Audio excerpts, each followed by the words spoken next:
કસ્ટમરને ઇસ્યુ એવો હતો કે ગાડી ઝટકા મારે છે અને દબાય છે ને એવા બધા ઇસ્યુ હતા. નમસ્કાર મિત્રો, મારુતિ ઓટો ગેસમાં તમારું હાર્દિક સ્વાગત છે. આજે આપણી પાસે આવી છે બલેનો, જે ઓટોમેટિક ટ્રાન્સમિશન વાળી ગાડી છે ને આ કસ્ટમરને ઇસ્યુ આવતા હતા થોડા બહુ. તો આ ગાડીમાં પ્લગની તમે કન્ડિશન જોઈ શકો છો. પ્લગ સાવ પતી ગયેલા હતા.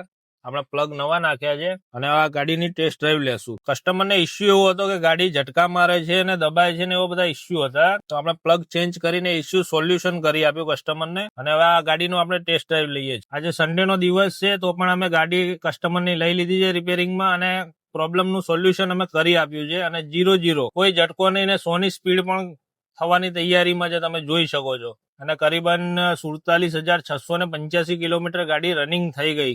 તમારી ગાડીમાં પણ ઝટકા આવતા હોય તો પેલા મિકેનિક જોડે જઈને પ્લગ ચેક કરાવો, જેથી કરીને તમારું સોલ્યુશન થઈ શકે છે. આવા બધા ઇસ્યુ આવતા હોય છે પ્લગના હિસાબે. અને એવું કઈ લાગે તમારી ગાડીમાં કે વધારે કોઈ ઇસ્યુ આવતો હોય તો મારુતિ ઓટો ગેસનો કોન્ટેક્ટ કરો.